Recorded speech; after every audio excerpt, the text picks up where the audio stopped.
Matthew 14, verse number 22. Matthew 14, verse number 22. It reads, "Immediately Jesus made his disciples get into the boat and go before him to the other side, while he sent the multitudes away. And when he had sent the multitudes away, he went up on the mountain by himself to pray. Now when evening came, he was alone there. But the boat was now in the middle of the sea, tossed by the waves, for the wind was contrary. Now in the fourth watch of the night, Jesus went to them walking on the sea. And when the disciples saw him walking on the sea, they were troubled, saying, 'It is a ghost.'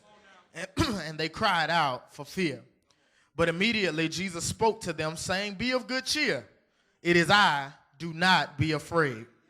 And Peter answered him and said, 'Lord, if it is you, command me to come to you on the water.' So he said, 'Come.' And when Peter had come down out of the boat, he walked on the water to go to Jesus. But when he saw that the wind was boisterous, he was afraid, and beginning to sink, he cried out, saying, 'Lord, save me.' And immediately Jesus stretched out his hand and caught him and said to him, 'O you of little faith, why did you doubt?'" Thus in the reading of the scripture. You may be seated in the presence of the Lord. Going to ask you this one time to look at your neighbor, smile at them with all the teeth you have left, and say, "Neighbor, oh neighbor, I can't stay here." We just want the Lord to get us up, but we don't want him to change us. See, his hand lifts you up, but his word is what, oh, you ain't got to talk to me. His hand is what lifts you up, but his word is what changes you.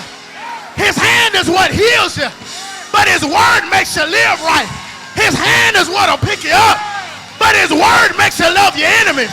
His hand is what brings you out of a dark place, but his word is what will make you love them. Notice what he said. He said, listen, hey, oh, you of little faith. Yeah, you know the story. Oh, you of little faith.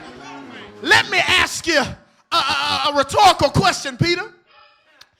If you didn't believe that I could save you, why'd you start walking to me in the first place? Oh, let me help some seasoned saints in here. Why are you doubting the Lord now? If he's brought you this far, why are you doubting the Lord now? If you know that the Lord has changed it, why are you doubting him now? If you know he made a way out of no way.